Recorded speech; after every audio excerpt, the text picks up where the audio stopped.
जय श्री राम। काम कला कछु मुनहि न व्यापी, निज भयो डरे मनोभव पापी।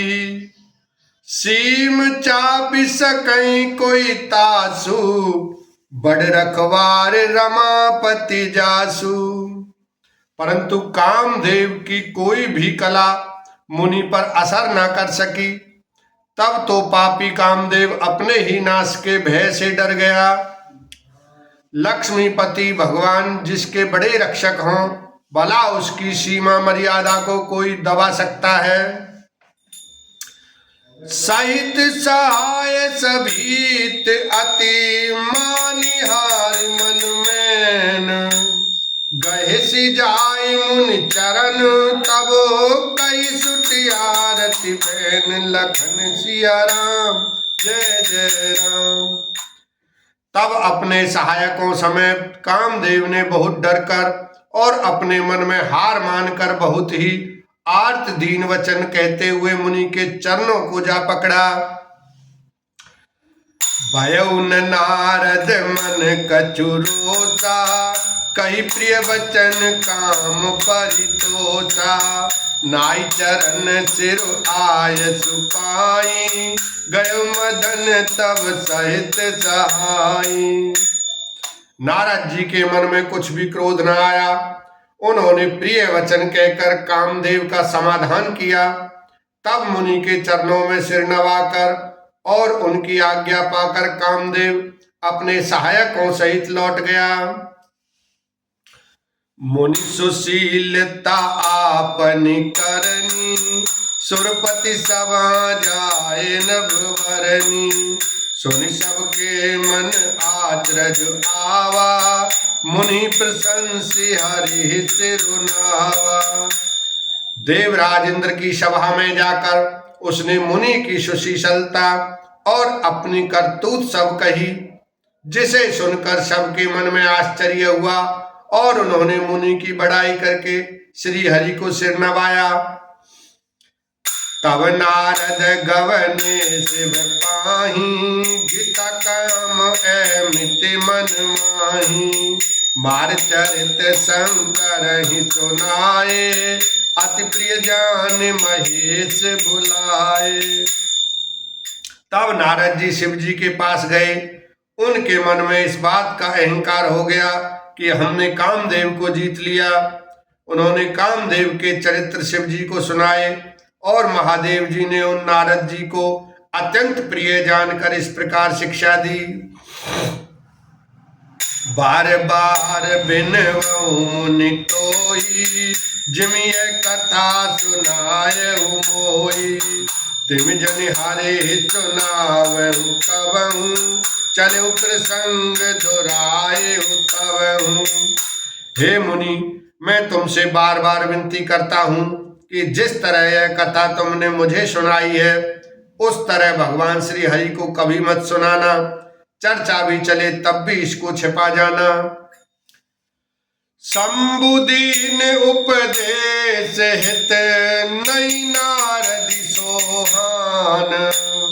भरद्वाज कौतुक सुनऊं, हरि इच्छा बलवान। लखन सिया राम जय जय राम।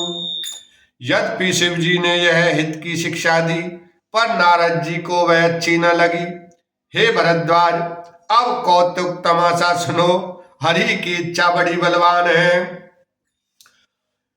राम की न चाहै सोई होई, करैया अन्यथा अस नहीं कोई। शंभु बचन मुनि मन नहीं भाए, तब बेरंच के लोक सिधाए।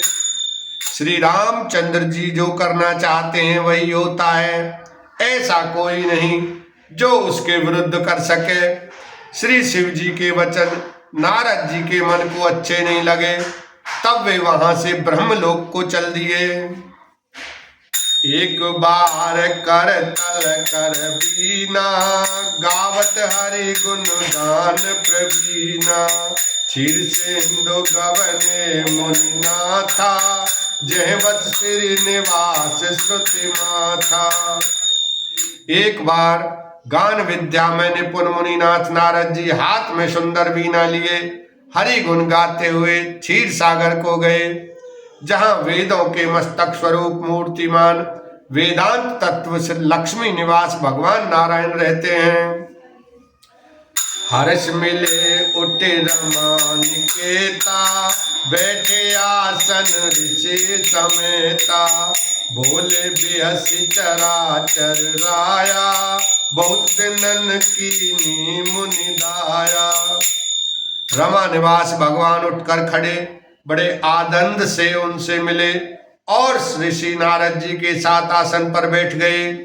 चराचर के स्वामी भगवान हंसकर बोले, हे मुनि, आज आपने बहुत दिनों पर दया की।